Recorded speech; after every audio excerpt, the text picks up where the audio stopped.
There is no innovation and creativity without failure, period.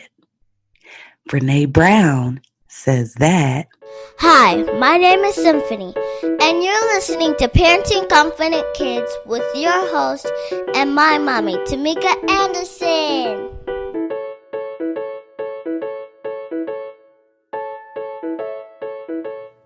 Welcome back to Parenting Confident Kids podcast, your guide to raising your children to be happy and excel in life. Think of this podcast as a guide to use from time to time whenever you need some encouragement on this parenting path. Are you ready? Okay, grab the kiddos and let's learn how to parent confident kids.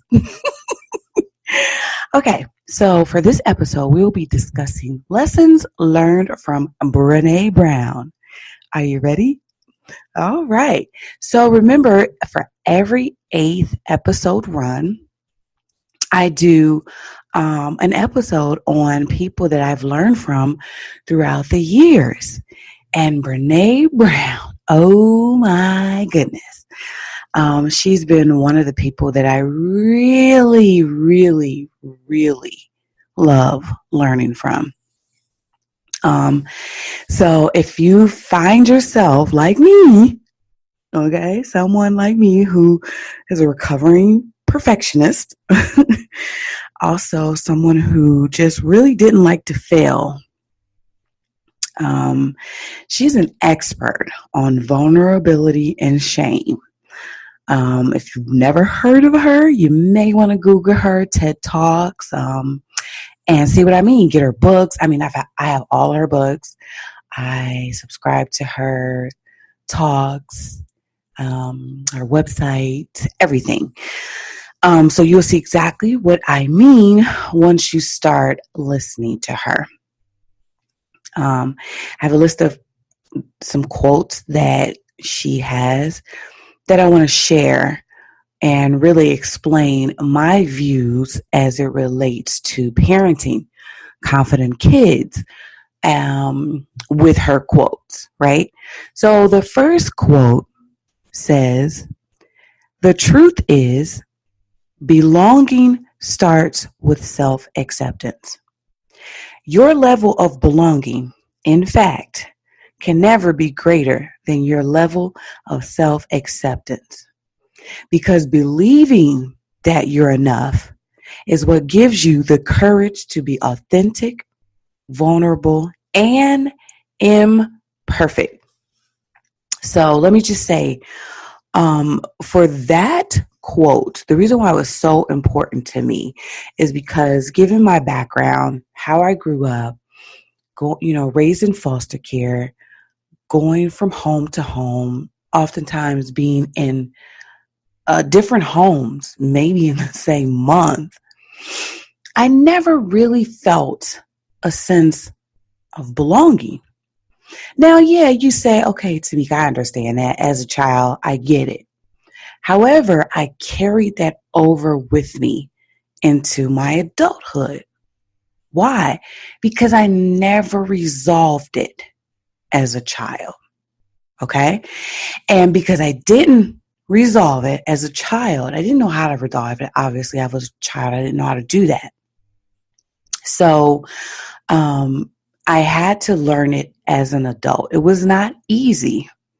I had to learn how to accept myself.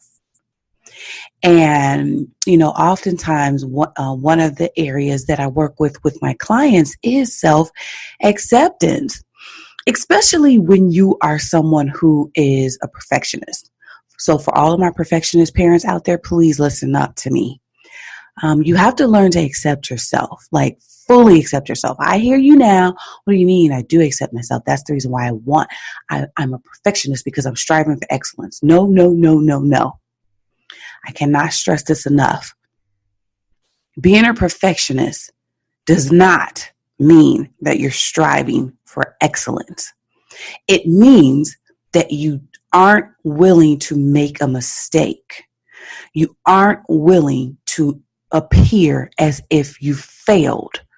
And then you have to ask yourself, why? because you don't want to be judged harshly. So when you think about it that way, it's because you yourself are judging harshly. So that's the reason why that quote was so important and is very important in parenting. Belonging starts with self-acceptance. Okay, so the next quote, and this is another good one. Oh my goodness. The next quote says, "Crazy busy is a great armor. It's a great way for numbing. What a lot of us do is that we stay so busy, so out in front of our life, that the truth of how we're feeling and what we really need can't catch up with us." Now, this is another one that I must say I struggled with, especially when I started my business. I could use the excuse, because that's exactly what it was. I can use the excuse of, oh, I'm so crazy busy. When in fact, I didn't want to deal with the feelings that were coming up. And one of those ways that it showed up was my health. I didn't take care of my body. I was so quote unquote crazy busy that, I just don't have time to go to the gym. I don't have time to do this. I don't have time to do that. I don't have time to eat a sensible meal. I have to be on the go. So let me just grab something and Well, what happened was I ignored myself. I ignored the feelings that were coming up, because if anyone knows, as an entrepreneur, that is the quickest, surefire way to really show what you're made of, what you have going on in you, and your insecurities when you start a business. Oh my goodness, let me tell you. So I was a culprit for staying crazy busy. It was a way for me to numb those feelings of rejection that came up when I would start something and nobody showed up for it, right? Or I would put something out there and I just hear crickets. Or like one of the things that happened was me not being tech savvy. I had the wrong link in one of my ebooks. So it was a way for me not to feel the feelings that came up. Me staying crazy busy. Oh, I'm so busy. I'm so busy. Oh, I'm busy. I'm busy, busy, busy, busy. So if you're one of those parents who are crazy busy, take a moment and really think about why. Why do you keep your life so jam-packed that is your go-to response? Oh, I'm crazy busy. Oh, it's crazy busy around here. You may even have your children in so many activities. So ask yourself why. Why do you feel the need to be crazy busy? All right. So the next quote is, "Daring to set boundaries is about having the courage to love ourselves even when risk disappointing others." Now, this one is a huge one for parents. Here's another area that a lot of my clients struggle with, is setting boundaries for their children. Because notice in this is having the courage to love ourselves. That's what, setting boundaries is, having the courage to love ourselves and risk disappointing others. So for example, you set a boundary and you tell your child, okay, you have to go to bed at whatever time. And they may get a little sad because they don't want to go to bed at that time. But that's a boundary you set. Why? It may be simply because you want them to be well rested. All right? However, they don't really understand that. So they're going to be a little disappointed. But you love yourself enough to say, I'm setting this boundary for you. And you love them enough to say, I'm setting this boundary for you. And yes, you may be a little disappointed. However, this is the boundary that I'm setting. And that's just a really generic boundary that I've given out there, but it's just an example of setting boundaries. And as a parent, it's not easy to set boundaries, especially when you struggle with accepting and, self-love. So that's another one. Very, very good.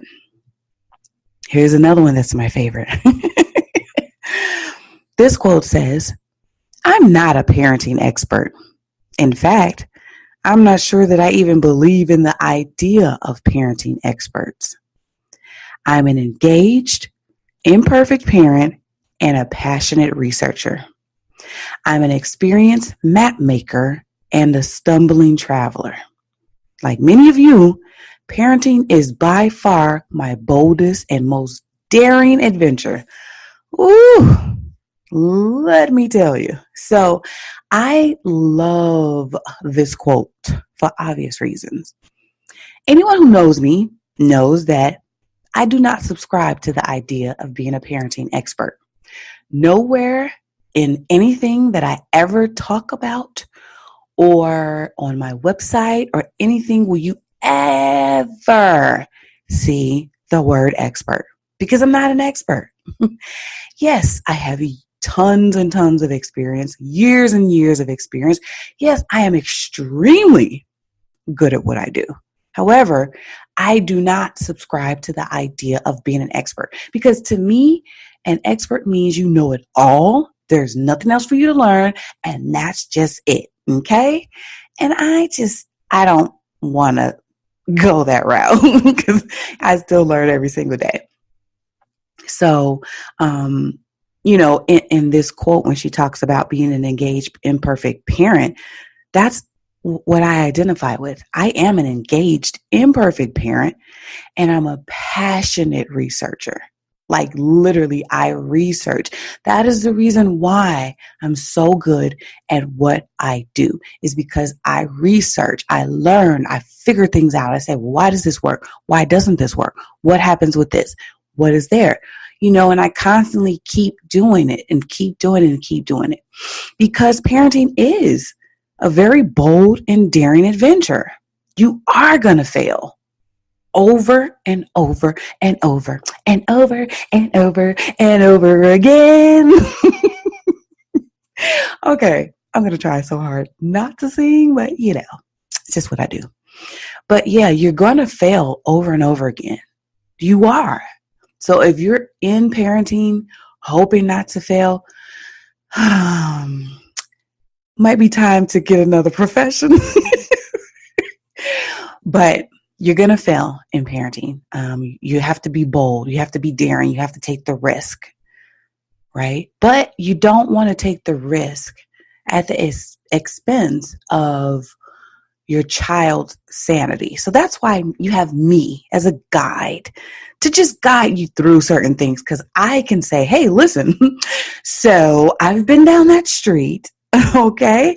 You might not want to go down that street.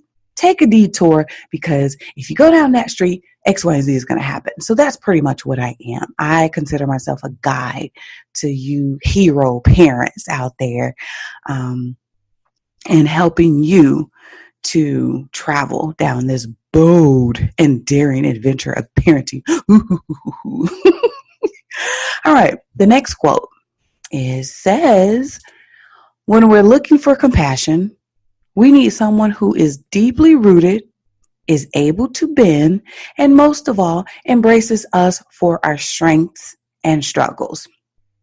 So that is what I really strongly suggest to my clients.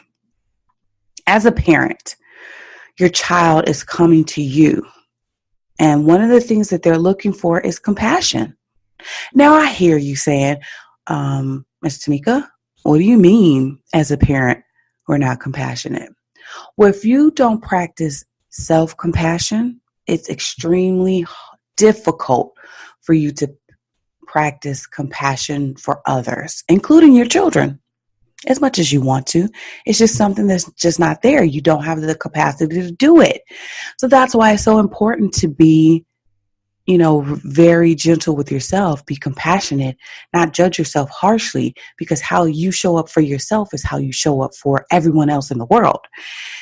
And your children, They're looking for someone, you, the parent, they're looking for you to be deeply rooted, for you to be flexible and for you to embrace their strengths and their struggles. That's extremely huge. Embrace it, to say, okay, that's all right. I understand that. How can we move past this? How can we get through this together, right?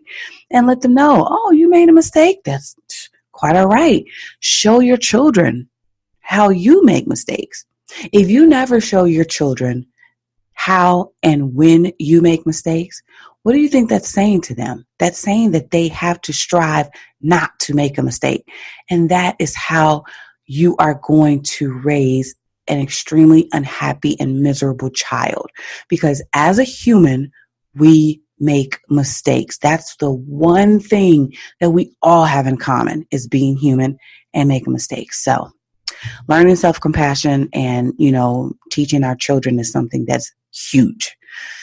All right. The next quote is, to me, a leader is someone who holds her or himself accountable for finding potential in people and processes.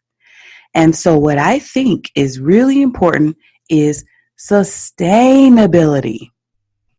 So those of you who've ever been to any of my seminars, workshops, or anything, you know that I am a huge advocate for leadership. I believe parenting is the greatest leadership role that you'll ever play in life, period.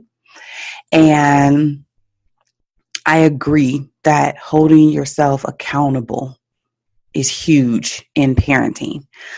You're able to find the potential in your little people, right? You're able to see how to navigate through things when you hold yourself accountable for what you say you're going to do. If you're someone who that you may get a little irritated and snappy, hold yourself accountable for composing yourself and coming back and apologizing to your children. That's huge, to say, hey, listen, I made a mistake. I kind of flew off the handle. I said something I wasn't supposed to, or I said it out of anger. And I apologize for that. That's holding yourself accountable. And that is going to help you to sustain being an awesome leader, an awesome parent leader to your little ones. They're going to be looking to you. And the tone that you set as the parent leader is what they're going to follow. You want good little humans to grow up in the world, to be great in the world, to do great things. You as the parent leader has to follow the notion of becoming a good parent human and, lead them to kindness, compassion, accountability, and love. Okay, so the next quote says, what's the greater risk? Letting go of what people think, or letting go of how I feel, what I believe, and who I am? Ooh, this is a big one. This is a big one, right? So you're going to risk one of those two things. You're going to either risk people thinking a certain way about you. Sometimes people are not going to like you. Or you're going to risk not knowing who you are, not standing up for what you believe in, not feeling as a human. So which one of those things are greater? And again, taking it from someone like myself, who's a recovering people pleaser, okay, I know what it feels like to just want people to like me so much that I was just not willing to be who I really was. I was not willing to show up in the world. I was not willing to be authentic. So I lost who I was. My voice was muffled. I couldn't stand strong. And I risked a lot. I was unhappy. I could not sustain that.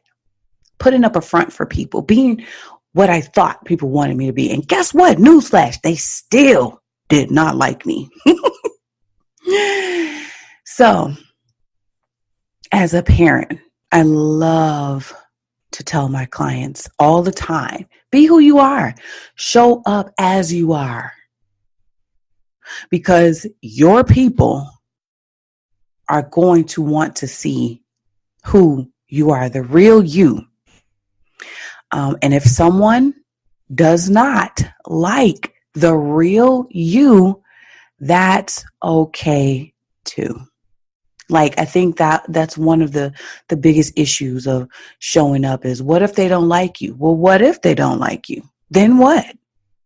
Just ask yourself that question. So what? Some will, some won't. So what?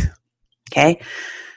So don't risk showing up as you are, feeling and being the person that you are for trying to be something that you think someone else wants you to be. Okay. Just doesn't work. The next quote. Ooh, that's another good one. Shame is the most powerful master emotion. It's the fear that we're not good enough. Shame is a doozy, okay? I lived my life based in shame. I felt like I wasn't enough. So I showed up for people.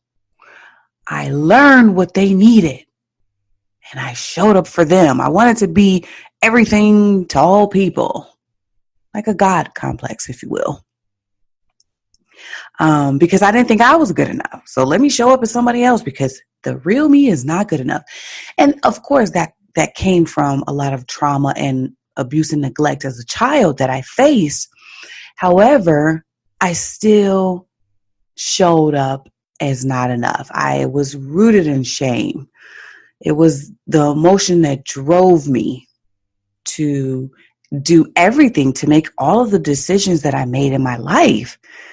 And it was rooted in fear. Yes, I was afraid that, I've constantly had to be in different foster homes. So maybe I'm just not good enough.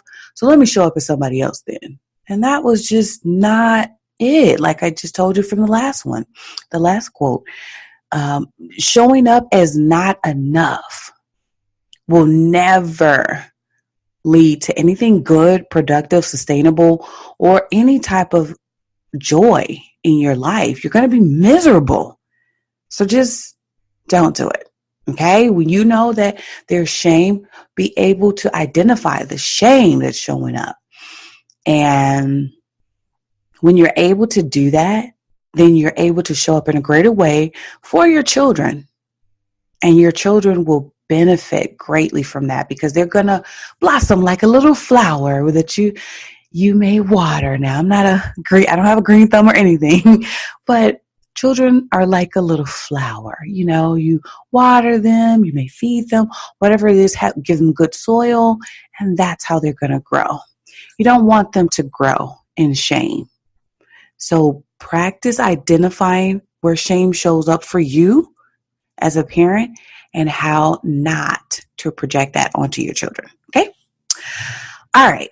So the next one is, when the people we love stop paying attention, trust begins to slip away and hurt starts to seep in. This is another one that is really a wake-up call for parents. Our children are looking for us to show up for them 100%. They want us to pay attention to them.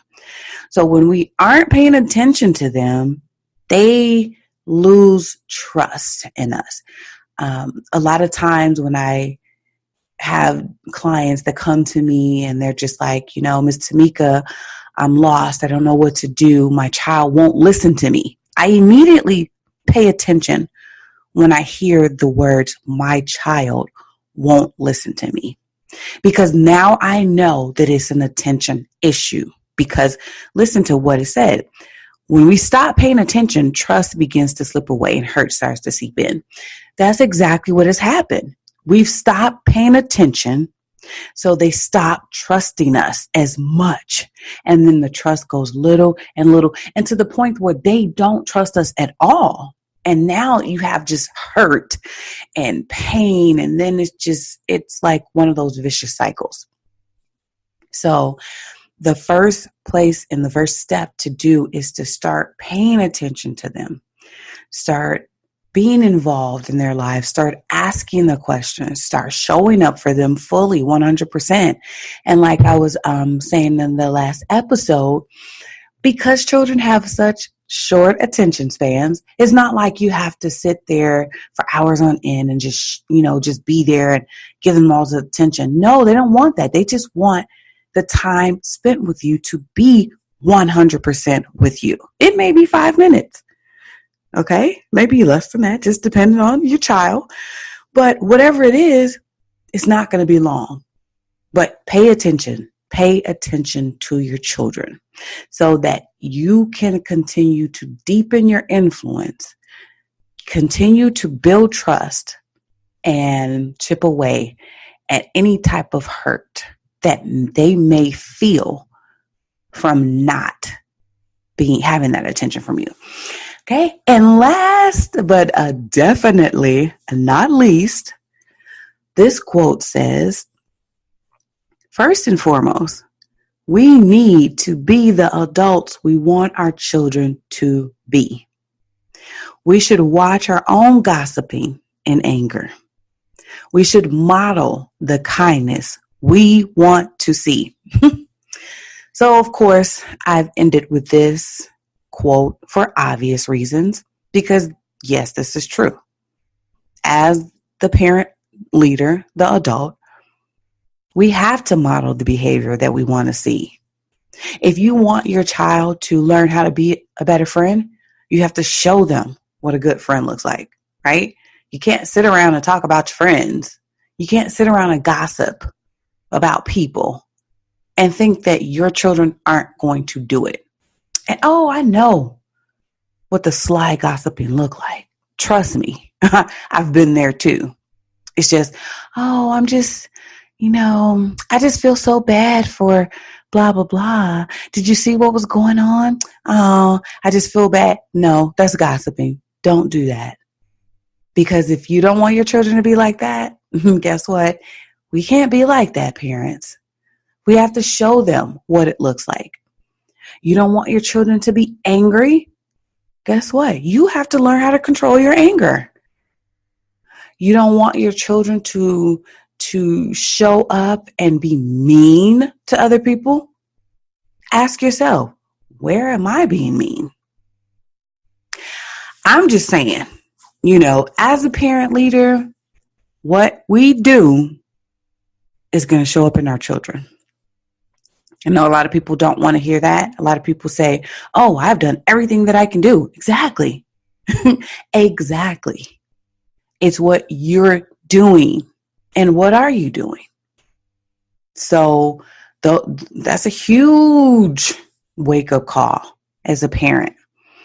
We have to be the change that we want to see in our children. Okay? All right. So these are just, some quotes that I've learned from Brene Brown and what I practice in my parenting in order to help guide you as the parent leader, right? And because it's just so much, because she still have tons and tons more that are just super amazing.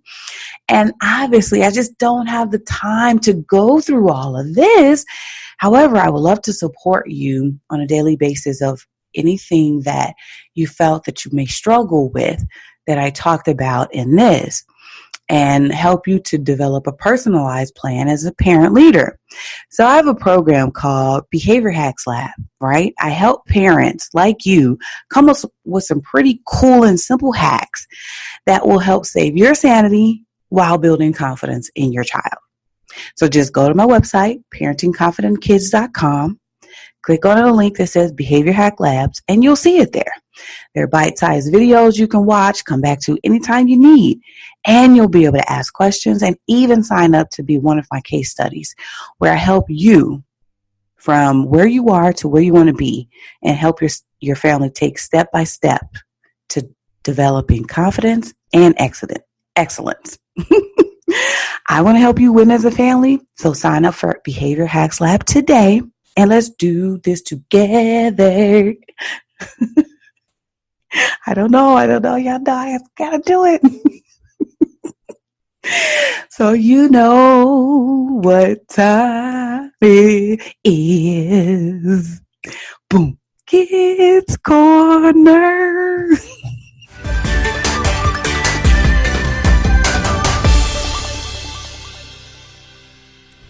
All right, so now we have Nadia, age 8.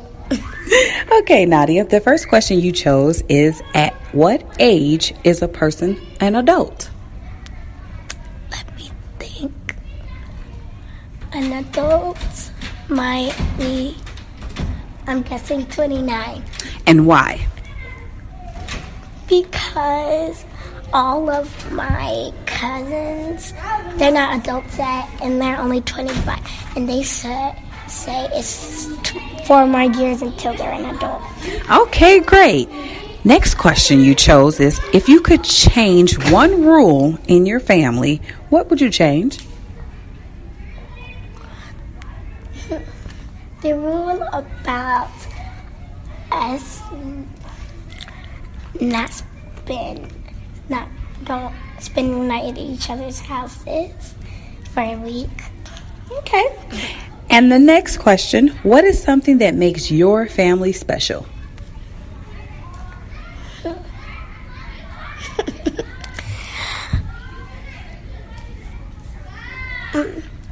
Because when I do something and it's great for me, they do the same thing.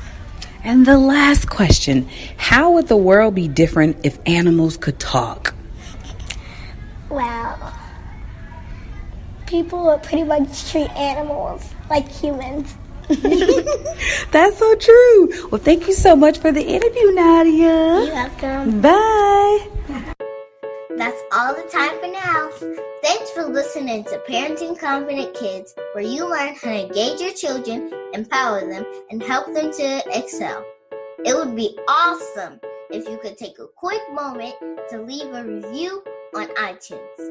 If you'd like your child featured on Kids Corner or have any questions you would like answered on the show, please visit us at www.parentingconfidentkids.com. See you next time.